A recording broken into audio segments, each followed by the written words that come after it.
Hello friends, welcome back to my YouTube channel Shri Shivay नमस्तुभ्यम। इस channel के माध्यम से मैं श्री पूजनीय पंडित प्रदीप जी मिश्रा जी द्वारा बताए गए शिव के उपाय आप तक पहुंचाती हूं, ताकि आप भी उस उपाय का अपने जीवन में लाभ ले सके। तो चलिए सुनते हैं आज का उपाय। 1 लोटा पानी, बेलपत्री आप शिवलिंग पर पहले चढ़ा रहे हैं, उसके बाद जल चढ़ा रहे हैं। दूसरा, जल चढ़ाने के बाद बेलपत्र चढ़ा रहे हैं। ये 2 अलग अलग क्रम है शंकर भगवान की पूजन के। आप समझ लीजिएगा जरा, ये प्रसंग कभी नहीं आया, आज आया है तो उसको समझ। पहले बेलपत्र, उसके बाद में जल जो चढ़ाया जाता है, ये रोग मुक्ति के लिए चढ़ाया जाता है। काय के लिए चढ़ाते हैं अपन? रोग के निवारण, रोग मुक्ति के। जैसे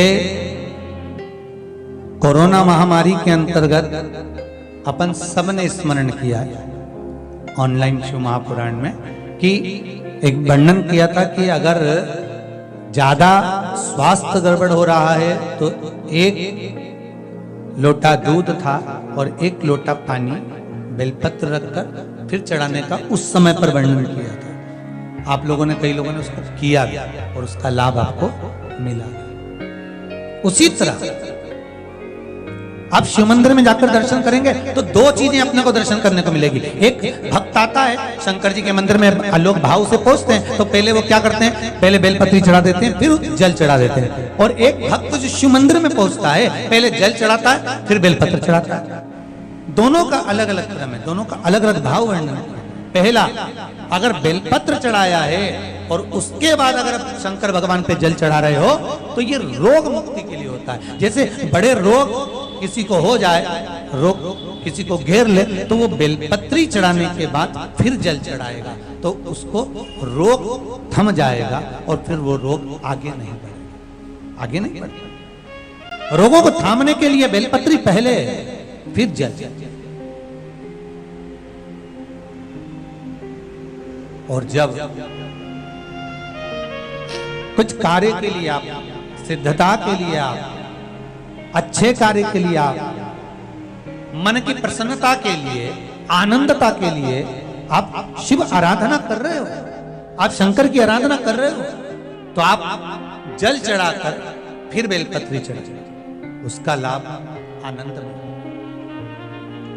आपने जल चढ़ाया, उसके बाद बेलपत्र,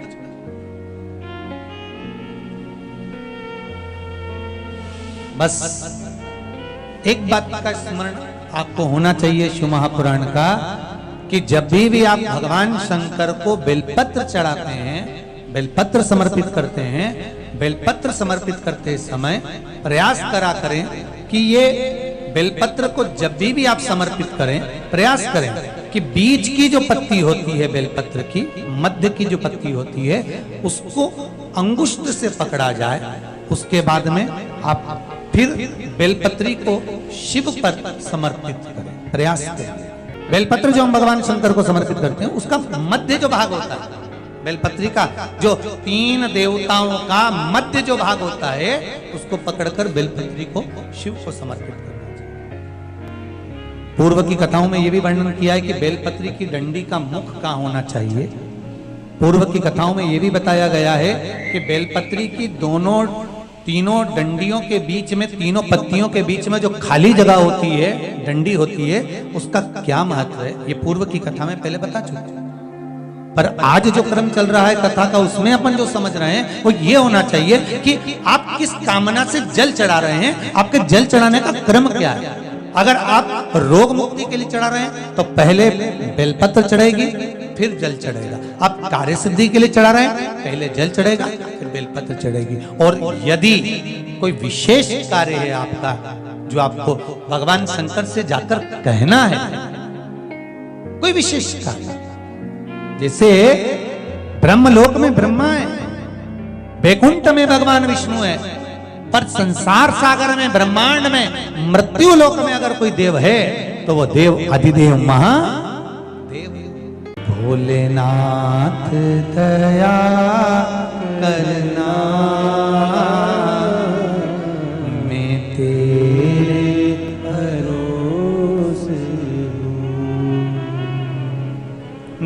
घर के भरोसे हूँ, ना परिवार के भरोसे हो। सब गाइए।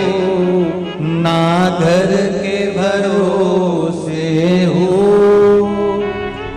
ना परिवार के भरोसे हो। भोलेनाथ दया करना,